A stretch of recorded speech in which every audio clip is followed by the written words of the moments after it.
A lot of people just fake it until you make it, but they don't realize that you're actually dealing with people's lives.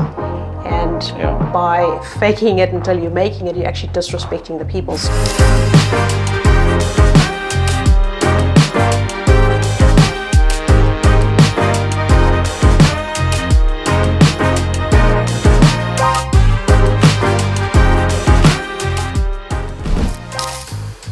Well, good evening, Allison, and it's good to have you on our Paradigm Shift podcast. Thank you for taking the time to be with us this evening, and I know you're very busy with work and community, so thank you so much for being with us this evening, and welcome. Thank you. It's a privilege to be here. I feel very honored. Thank you for having me. No, excellent. Well, for those that don't know Allison, I mean, I've come to know you for a good couple of months now, and we're involved in some local projects, and there's a resonating with what you do and what you stand for, and I just thought it would be awesome for us to get you onto our platform. As you know, Paradigm Shift is about shifting paradigms within leadership structures, and you being a community leader, a leader at home, a leader in business.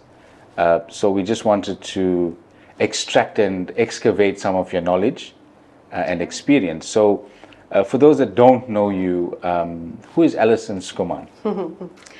Thank you for asking that question. I sometimes ask myself that question. So firstly, I am a daughter of a mighty king. That by definition is me. Everything else is just ancillary to that role. I am the managing director of AMS Attorneys, a local law firm established in 2017. We practice predominantly in conveyancing and property law, so that's my forte. Then I'm also in leadership of the Bluff Ratepayers and Residents Association, which is the Ratepayers Association representing the Ward 66. I also sit on the committee for local governance for AfriForum. And in addition to that, I have also established an umbrella Ratepayers Association called URBCO. And we currently have approximately 16 ratepayers associations that fall under our umbrella.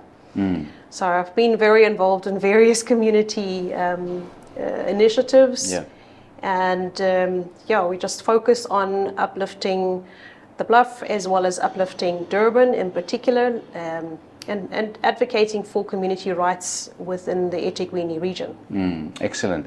Now, have you've always lived on the Bluff, or born and bred on the Bluff?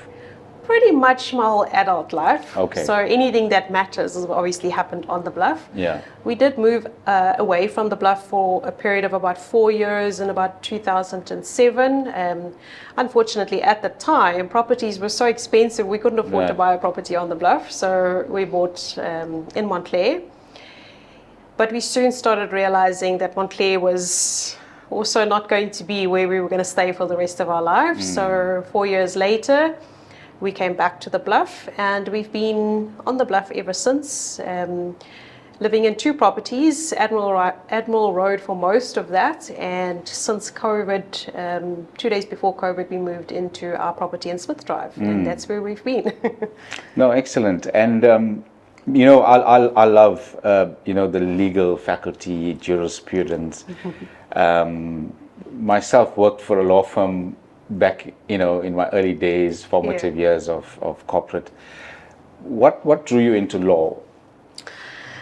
Funny you should ask that question.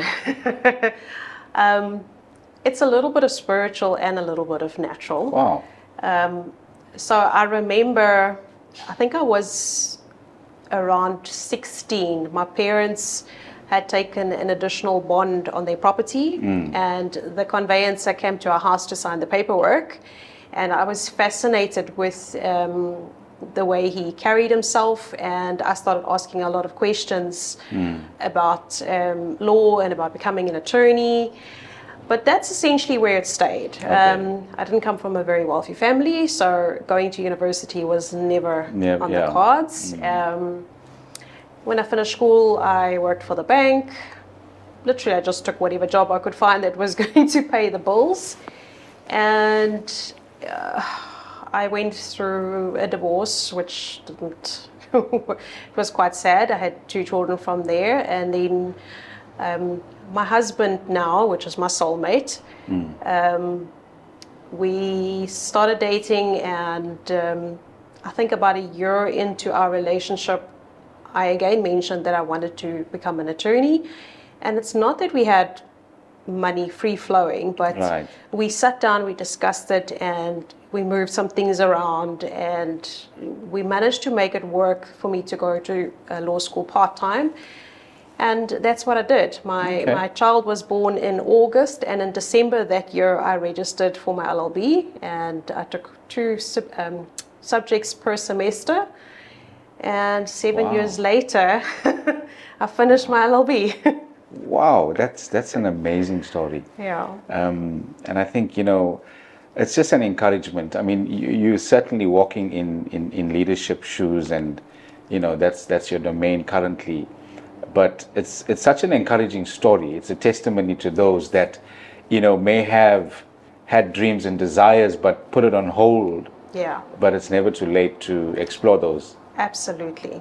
It was tough, I'm not going to lie. No, yeah, sure. At the time, my husband was working shifts, so I would go to work, I would come home, sort out the kids, a baby, Wow. get them settled, and then I would sit up until 2 o'clock in the morning studying on my bed, and wake up if I had a good night's sleep, depending on whether the baby was sick or not, and then get up and go back to work. And I did that for 7 years. And then, of course, the practical legal school afterwards was also very intense for 6 months, but we made it happen. Excellent. Now, with all of these leadership roles that you're currently managing and in, what has these leadership experiences taught you that the Lord hasn't taught you? Discipline. You have to be disciplined in order to achieve the many things in the various disciplines. I mean, the fields are so vastly different. Yeah. Law is a different spectrum. Dealing with community is a completely different spectrum. And then dealing with other leadership, ratepayers associations is also completely different. Understanding local government, which is also then a completely different spectrum, and then putting them all together all in one day, in an 8-hour day, sometimes 10 hours, it is taxing. So being disciplined and being honest and real, I think, is important. In law school, you get taught the theory behind everything, but you don't get taught they don't teach you the practical. The practical you have to learn in real life as you go. So for me, it's always been important to make sure that you understand the subject that you're dealing with at that present time. Right. A lot of people just fake it until you make it, but they don't realize that you're actually dealing with people's lives. And by faking it until you're making it, you're actually disrespecting the people. So often I would, if I'm faced with a problem, I would say, hold on, I need to go and study my books. And if you come into my law firm, you'll see in my boardroom, I've got all my law books, and just about all of them have got post-it notes all over, because I read as much as I possibly can to make sure that I know as much as I possibly need. And on that point, I mean, as an attorney, your perspective as an attorney, what are some of the rights that community members and residents kind of have a misunderstanding of, that should have a better understanding, or like what are some of the main things, and talking about community activism, local government, the failing in municipalities, what are some of the misunderstandings that community have from an attorney's perspective? I think for me the biggest frustration is, and you talk about paradigm shift, this is a paradigm shift that needs to happen. Right. Communities have been conditioned into going to the councillor only. They don't realize they have got the power to actually go directly to municipal officials to query any problems they may have. And it is problematic because, unfortunately, we work in a political system. So the politician of the day is going to do whatever suits their political party at the end of the day. So Absolutely. sometimes a resident or community member may not be getting the real answer. Yes. And that for me has been very frustrating because I have seen some things which, because I understand the law and I see how the people are being manipulated into a certain mindset, that has been very frustrating. And because it's happened for such a long time, it's difficult to undo that mentality that has been cultivated in the community. So I almost want to say they've abdicated their rights without them even knowing. Knowing it, yeah. And that for me is frustrating. And I think, like, you know, in reality as well, you're dealing with a particular councillor, one person. Correct. And yes, they do have a ward committee, but we have a variety of problems and Correct. issues. And so, so you're saying, you know, every resident has a legal constitutional right to not just only seek advice from the councillor, or Correct. they can hold accountable Yeah. those in city management and query those issues and problems. And so they should. You know, we must understand a councillor is limited to the knowledge they may have accumulated amongst the years. And sometimes the problems are very technical. And that councillor may not have that technical expertise. So now you've got a community member that's faced with a sewage problem, for example, and he goes to the councillor and says, I've got a sewage problem, I need help. And the councillor will give, and I'm not saying it's intentionally done, but they give a political answer. Correct. To manage the client, because they don't want the client to feel that they can't actually help them because they don't understand the problem. Correct. Whereas if the community member had gone directly to the council, to the municipality, and spoken to the technical department in the municipality, they may have received a completely different answer. So for me, it is important that we understand the dynamics.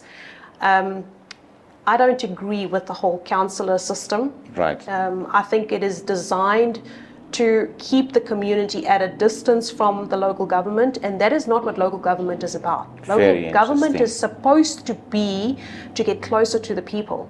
But now they've put this person in the middle to shield the municipalities from the communities, and that's a breakdown. That is a breakdown for me. What would you see as a way forward in terms of managing that relationship? If it was up to me, and I get into national government, I would want to take away politics from local government completely. Right. You know, our country is failing, and it's failing because of the political dispensation at the municipal level. Correct. When municipalities are supposed to be administrative, service delivery orientated. So every decision that is made currently is influenced by politics. And as a result, we're not getting the service delivery to the people on the ground, and that's a problem. And it's now affected our whole economy. Correct. We're talking about 60% unemployment. It should never be like that. You know, we keep saying that South Africa is a third world country, yet we are so rich in resources. Absolutely. It's just we can't get it right from a management and a governance perspective. If we can get that right, as far as I'm concerned, South Africa should be the superpower of the world. We've got everything going for us. Yeah. Beautiful weather, beautiful beaches. We just need to understand what we hold in the palm of our hand. Well, you know, incidentally, and a funny story, presently with what's happening in the Middle East, Yes. South Africa is featured as one of the safest countries to be in right now. You know, Ironically. ironically. Talk us quickly a little bit about your leadership at and with the BRRA, Bluff Ratepayers and Residents Association. Yes, so for those that don't know, the BRA, Bluff Ratepayers Association, has actually been one of the oldest ratepayers associations in the city of Durban. Wow, I didn't know that, yeah. So previously, We had Mr. Ivor Aylward, that was the chairperson of the BRA. But I think there was not enough support. And I also think Ratepayers Association, the concept, was not as vibrant as it is today. So it kind of almost disappeared. Dwindled, yes. And then 3 years ago, there was an uprising. Obviously, things in the city started going awry, and everybody knows Westville Ratepayers Association made a big name for themselves with the court case. So it was around that time that I kind of got wind of Ratepayers Association on the Bluff, which I never knew existed before. And I said earlier that it was me getting into law was a little bit of natural and a little bit of spiritual. And this is where the spiritual comes in. So in January 2023, I received a word on my own. I was in isolation praying, and I received a word that I needed to address the corruption. At the time, I thought, corruption in the legal industry, because that's what I was exposed to. I wasn't exposed to a Ratepayers Association. I didn't even know it existed. Right. 2 weeks later, I somehow found myself on this community group, and I started chatting, and then there was this big hoo-ha about the meeting coming up, and people started phoning me and telling me, please, you need to put your hand up. I didn't know any of these people. I was just exposed to the WhatsApp group at the time.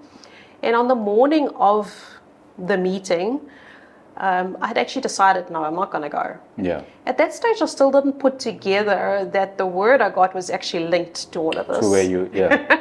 So I think it was about an hour before the meeting, and I was resolved. I wasn't going. I wasn't going to participate in this. I was just too much going on in my life, and I just didn't need all of this right now. And I got one phone call, and I can't even remember who it was or what he said, but that was like the catalyst. So I decided, okay, I'll go to the meeting, and I'll just leave it at that to see how it goes. And when they called for the nominations, somebody said Allison, so I got up, a little bit shell-shocked.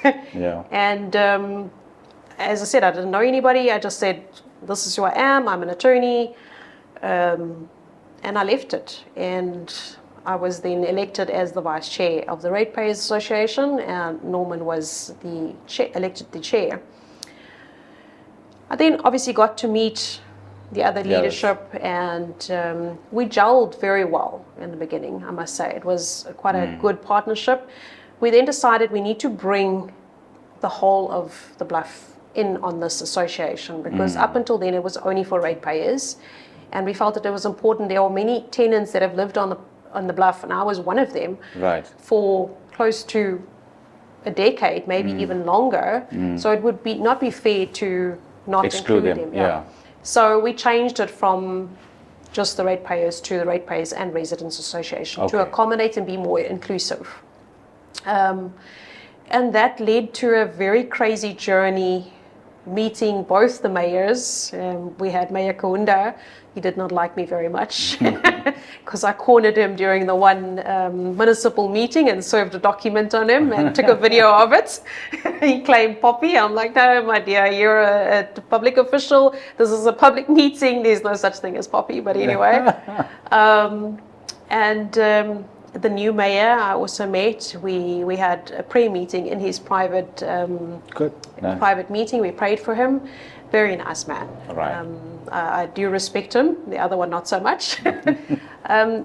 So as I said, that evolved. So the journey has been just so incredible. Yeah. But what I appreciate, because of that word I got back then, I kind of see glimpses of where God wants me to move and how He wants me to move and the plans He has for me in the future. So it's been incredible to walk that journey and also get to know the people of the Bluff. Yeah. I think for me that has been so amazing. We've made some really good connections. Powerful connections, and I'm not power hungry or anything like that, but it is such a responsibility to have these people look up to you and look to you for answers. You like sometimes you think, sure, you know, Yeah. maybe I'm not worthy enough. So Yeah. you know, it is a responsibility. No, absolutely. And you know, just by listening to you and tracking your history and your life story, certainly every element from, you know, getting into law was alignment Yes. to heaven's mandate for your life, you know, and the destiny. So certainly your legal background, you know, is setting you up for what, you know, you need to be in. Absolutely. In this coming season. And you know, we have local government elections this year. Yes. I know you're certainly on a journey. You're using and utilizing the systems presently at play, Yes. but you're concerned about governance. You know, Yes. just hearing you and bringing systems that can function, you know, seamlessly and effectively and efficiently. You know, what paradigm shift do residents, communities, the people of Durban need to have, you know, coming up towards this elections? I think importantly for me is people must get more informed. Okay. I think voters have become so complacent. They listen to one side of a story. They will be tuned into one particular party and only listen to the narrative of that particular party. And that is to your detriment, because you cannot make an informed decision if you're listening to a one-sided story. You have to listen to the context as a whole. And unfortunately, politicians are not honest. They play the field, they know what's going to sell, they are salesmen. And so it's important that you expand your knowledge and your horizon and see what else is out there. Make sure that your values align with whoever you're going to vote for. Don't vote based on populism or socialism or blind loyalty. You know, I've been saying to people on social media, some people I can see they've thrown everything at one particular individual, so much so that I almost want to say it for me it appears to be almost a kind of worshipping. And I've said to them, wake up. Tomorrow that person decides to vacate and go live elsewhere. You work 24 hours a day, sweat, cry at the end of the month to pay for your property. That person's not going to bat an eyelid. Absolutely. You know, so look after your investment first and don't believe everything you read on social media. We have really got some nasty people out there making some very nasty comments, and I think people need to be concerned about how they react on social media. If we saw General Makonazi just won a case against the businessman for slandering him on social media. So guys, be careful. You can't just say whatever you like on social media. No, not anymore. Even in the religious field and in, you know, our circles as well. We got to be so careful. And slander is something that we so overlook. We just you know, so you know, blasé about it. The minute you attack a person's character personally, you've crossed the line. It's an actionable matter now. And what better getting an advice from an attorney? So exactly. I think we got to be serious about these things. You know, what challenges currently you face, you know, as a woman in leadership? That's a very difficult question because, you know, as much as I would like to think that we have changed our mindset, I can honestly tell you we have not. Our system is still very much a patriarchal system, both in the professional and in the political sphere. You know, we've never had a president nominee, a female president, and yet we've had a 30-year democracy already, and we're supposedly very progressive. We're not. If you go and look at all the major political positions, it's all male dominated. I think eThekwini Council, I can't remember the exact figures, but I think there's less than 10 female politicians. The majority of them are male councillors, and that is a problem because you're not getting a fair representation. So for me personally, in my area of law, I've definitely battled to get over that hurdle. The legal fraternity is still very male dominated. And I'll use the example, we had elections for the Legal Practice Council recently. Okay. And they were only electing 10. So I did put my hand up for that because I believe the legal industry needs an overhaul as well. And the figures were, if I recall, 5 black females, 3 black males, 2 white males, and 1 white female. That was the scope. So that immediately cuts me out the picture almost, and that's just testimony. And and not that I want to make this about race.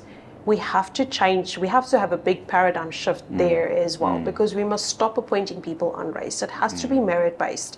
If we want a country that is going to grow economically, it has to be merit-based. We have to start changing the mindset that you are appointed based on the color of your skin. Because it also creates a culture in our youth that they don't really need to work hard to achieve what they want in life. And these are the individuals that are going to run our country in the future. And they've got no real concept of how the world works. So that needs to change.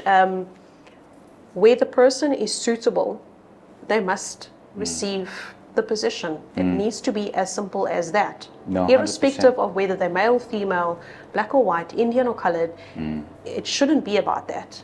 I understand they are previously disadvantaged, but if you actually want to get really technical, the white female has been previously disadvantaged and constilled oppressed. So, if you really are sincere about changing past disadvantages, then do it all round. No, I'm a firm believer of meritocracy, and that needs to be fully explored. It's non-existent, in all faculties of society, and so I think there needs to be a paradigm shift in that as well. When communities like the Bluff need change, and you are starting this journey, what are some of the things, and and I know I'm gonna put you on the spot here, but why support you in this political journey, knowing that we know that politics and political parties cannot bring change? So give us some insight into that. So firstly, I want to say, I think I've proven to the Bluff community, for me, it's about transparency. Right. For me, it's about taking you along with me on the journey. I share whatever I get because I believe people need to be empowered. And that is vastly different from the way government has been operating up until now. Because these people sit at the table and they believe that you must be excluded just because you're not having a seat at that table. And that is wrong. We are all adults. We all should be able to make our own decisions about what information is relevant to us. Correct. The people sitting at the table should not be the sole authority on what information should come across your desk. So, everything should come. Precisely. I mean, that is what government is supposed to be about. You're serving the public. So you're sitting in a fiduciary position. Not everybody can sit at the table. So the person that you put there is supposed to act in your best interest. And how do they do that? By sharing the information with you, not withholding the information, because then they are self-serving. I'm not a politician. So I think that for me is the important. I don't want to be there permanently. I want to go in, I want to change the system. I want to make it more people friendly, because it's not people friendly. It's not voter friendly. And I think that is why people have abdicated their position. Most people you speak to, they don't want to even hear about politics. True. Yet, the moment you wake up in the morning, till the evening you put your head down, It's all about it is all politics. So we need to change that narrative. People must be involved. Democracy only works when the people are involved. Correct. And right now it's not working because the people are not involved, because they don't have a hope. They don't have hope that the system is going to work. Everybody was so happy when they heard about the GNU. I'm sorry to say, I did not see. Yeah, it's never going to work. Because I'd already been exposed to the system, so I could see on the inside that this is not going to work. It was a farce to begin with. The reality is, if you didn't sit at the GNU table, you didn't know what was going on there. And deals would have been made without you having knowing what's going on there. So there has to be a change in the system all round. Everything needs to be available and accessible and transparent, subject to obviously only matters of national secret. Secret and security, There are a few limited instances, but right now it is majority is withheld and a bit of information is shared, and it shouldn't be like that. No, I think it's we need more informed, educated people and of the stature and nature in leadership. We're not just bringing somebody that just has a passion for, but you're backing it up with knowledge. You're backing it up with experience and intellect, we can make a better informed decision. Correct. Based on the skill set. And I think that's what we lack. We've just allowed leadership. So it's the comrade kind of leadership structure that governs our city and our nation. This comrade system. And so I think we're hopeful. There's a new shift in leadership that's coming. In for the whatever we call it, just call it politics. But we know that the essence of it is going to be shifting governance, having a paradigm shift in governance. I wish we could go on. Hot topic. Hot topic, but certainly we'll have a follow-up and get to talk about what's currently happening in a couple of months. Globally, there's crisis. Middle East currently, with just so much of turmoil and the wars that's happening. We beginning to hear that like Russia is waking up now, and China and all of these guys are coming into support. Nationally, we have a crisis. Locally, we have a crisis. But I remain hopeful. Truly hopeful, because we know, our trust is not in the systems of this world. But, to those that would listen to this podcast, you are so hopeful.